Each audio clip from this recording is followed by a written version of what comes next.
What's up, guys? Handlebar Mike coming at you. Today's Motovlog is all about fear. Let's talk a little bit about fear. I remember in the mid-90s, early 2000s, everybody had no fear stickers on everything. You had a badass car, no fear sticker. You had a Brodozer truck, no fear sticker. You had a piece of shit Corolla, no fear sticker. I personally don't believe in the concept of no fear. I believe that everybody experiences fear. Everybody has fears throughout their entire life, and how you deal with that fear and how you deal with those situations where the fear comes into play is what makes a big difference. Now let's define what I look at as two different types of fear. The first fear is what I'm going to refer to as being scared. Okay? You're scared of something, that is more of a involuntary bodily reaction, like a jump scare. Somebody jumps out and scares you. Your body's reacting without you putting any inputs into it. All right? And that type of fear, you need to learn to control, anticipate, because that type of fear will kill you. Because that's the type of fear that is, like I said, involuntary. You have no control. Your body is just reacting. Through conditioning, you can hopefully lessen that type of scared type of fear. What I really want to talk to you about is the other type of fear, which is the one that's much more manageable. It's the fear that you're going to probably deal with on a more regular basis, and it's a much more rational type fear. You have a fear of doing something or trying something. It is a foreseeing type of fear. It's not something that happens instantaneously. It's you thinking about doing something and then having a fear of it.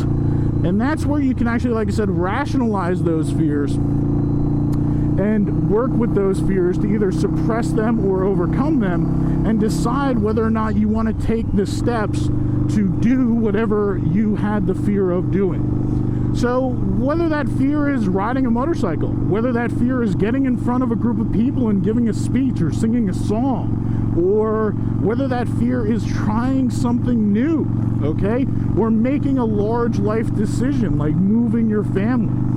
Those are the type of fears that you're going to have to deal with on a consistent basis throughout your life, and learning how to rationalize that and, like I said, suppress or overcome that fear is going to be super important. It's a huge skill that everybody really needs to learn. So let's talk about a really great example. About 10 years ago, 11 years ago, something like that, I had a job opportunity down here in Georgia. I am originally from New Jersey. My entire family is from New Jersey. Literally, my parents, my uncles, my aunts, my cousins, we all lived within 2 hours of each other in New Jersey. And all my friends and everything else are located in New Jersey. I had this job opportunity, though, to move down here to Georgia. And my wife and I and our young family, we needed to make a decision. And there was definitely fear involved, because this was a brand new start. We were going to a new place that we knew nobody, and we needed to make a decision on whether it was something that we wanted to do. And like I said, there was definitely fear involved. My wife's entire family lived in New Jersey as well, and all of her friends, so it wasn't just one-sided from me. So, you know, for us, what we did to rationalize it was pretty simple. We started looking at the benefits, okay, whether property was less expensive, that we could have larger and better lifestyle down here in Georgia. And that's really kind of the kicker for us, and that's how we kind of made the decision here, was that our young family, as it was growing, would have better opportunities by making this plunge. Now, yeah, it was starting completely over. Like I said, our entire family and friend base was in New Jersey, but we decided to make that fear small enough, or we rationalized that fear enough, and decided to make the decision to actually make the move. Now, there was definitely a moment where we decided that we had to pull the trigger, and I think that's one of the biggest things when it comes to fear, is you can rationalize it all day long, and typically the fear is not going to go away 100%. So you need to actually make a conscious decision to jump, okay? And if you reduce the fear enough where you are comfortable with making that jump and doing it and committing to it, that is where you're going to see the most benefits. Now, one of the other things we'll talk about real quick is also how to work with fear, all right? I see some other motovlogs all the time. They're talking about, you know, be a street warrior and ride with no fear and don't be scared. And I agree with that, you know. Definitely have confidence in what you're doing out here on the streets. But it's okay to accept fear and allow it to work with you. And what I mean by that is simply, I have a fear of cars pulling out in front of me. At an intersection, somebody running a red light, or at a coming out of one of these driveways here for one of the businesses. Well, knowing that fear and having that fear and embracing it has allowed me to stay more alert in those situations. So fear is not always something that you necessarily need to overcome. Fear is something that you can use as a tool to grow and make your senses better in any given situation as well. So you don't always have to suppress fear. You don't always have to overcome fear. You can use fear to your advantage. And I do out here on the streets since I've been riding. I use that fear of getting hit by a car pulling out, for them not seeing me because I'm invisible on a motorcycle here. And I utilize that to my advantage, and I stay hyper alert in those situations where cars could be pulling out, or I'm at an intersection. I might wait a second or two to make sure that nobody is going to run that red light at an intersection. So as far as practical application goes today, I actually wanted to do something for the first time with you guys today, and that is I'm actually going to go on a highway. I have not taken a motorcycle yet on a highway. I have not gone over really 45-50 miles an hour on a motorcycle. So today I'm going to take you guys with me as I go on a highway for the very first time. And again, what I'm doing is rationalizing my fear here of possibly dealing with large trucks, with rationalizing my fear of the excess of speed that I'm going to have to do on a highway for the first time, rationalizing the on-ramp, the off-ramp, that sort of thing. Okay, and I'm going to take you guys with me as I do that, just to show that you can overcome fears that you might be having. So with that, I'm going to let you guys enjoy the experience of me getting on the highway for the first time. All right, guys, here we go. Let's embrace a little bit of fear. This will be the first time that I'm ever going on a major highway here on my motorcycle. So you guys get to come with me on this. It's going to be a good time, I think. Definitely a good time. Here we go.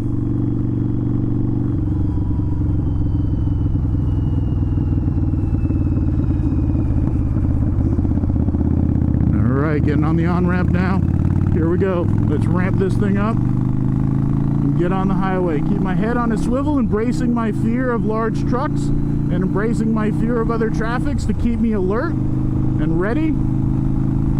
And we're on the highway. So again, fear. Something that you can embrace, something that you can overcome, something that you can enjoy getting past. Here we go, 65, 70 miles an hour, first time on a motorcycle that fast on a highway. Now again, practice is what's going to become key to being comfortable. So I'm just going to go one exit for now, and I'll come back and I'll do it again and go a little bit longer, a little bit faster each time, and get more and more comfortable to make that fear less and less and less.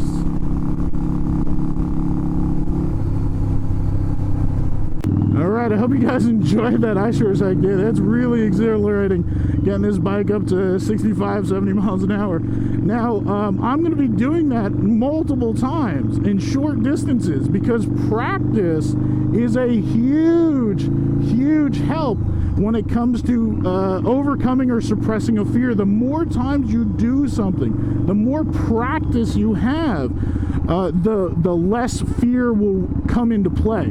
And that goes for anything, whether it's, like I said, public speaking. A lot of people freak out about public speaking. I never have. Luckily, I've been able to get up and talk in front of people with no problem. I've never had a fear about that. But my wife, on the other hand, she hates getting up and talking to people in front of large groups and that sort of thing. So that it would be a fear for her. So one of the ways to overcome that fear is very simple. It's practice. Okay, first of all, practice what you're saying so you know it inside and out.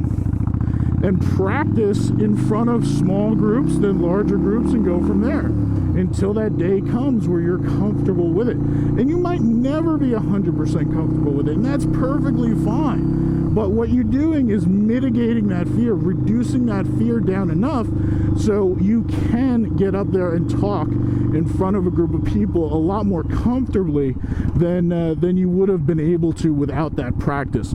So practice, you know, sometimes it's a dirty word. A lot of people hate practice. You know I hated practice when I was learning musical instruments as a younger kid, but it's just something that has to be done. If you don't practice, you won't be able to succeed. So that even comes true with fear. So remember, you know, there's ways to mitigate and reduce your fear. Now let's have a conversation about this, guys. Feel free in the comments down below.